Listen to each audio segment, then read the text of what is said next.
Welcome back. Today marks 365 days since India got the G20 presidency, and Prime Minister Narendra Modi has written about what it meant for the country. This is what he says, and I quote him now.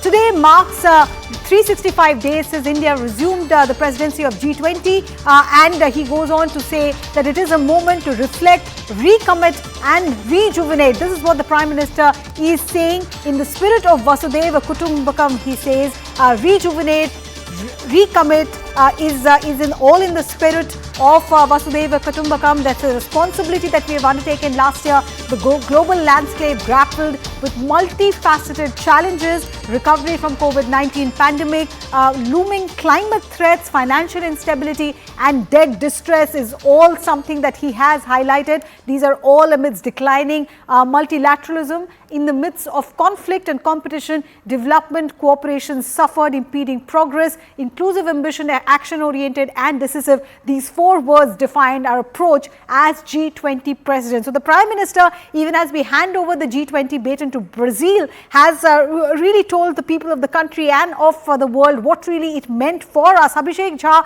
is on the phone line. Abhishek, in any case, the way India, tackled the presidency of G20 was unprecedented. And even on the last leg, Prime Minister ensuring that it is underlined how it is to be done. Well, Arunuma, to keep the G20 forum inclusive and relevant was the most challenging task that Prime Minister Modi had as the chair of G20 nations. When the presidency, India got the presidency, that was an era where the COVID pandemic and its after effects were being talked about, and the world was grappling. Economic situation around the world was grappling to get over with the after effect of COVID. Then we had this Russia-Ukraine conflict, which at one point loomed its shadow on the G20, and it looked like the common declaration or the joint declaration by the G20 members would not be possible.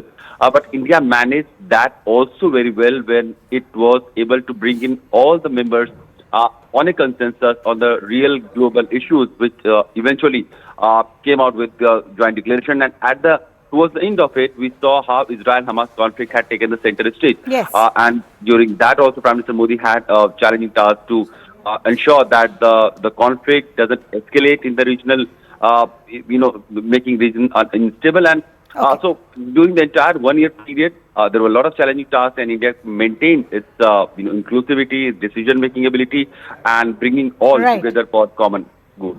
Abhishek Jha, thank you so much. So the Prime Minister writing about the G20 experience that India had. You can also log on to news18.com to read more about that.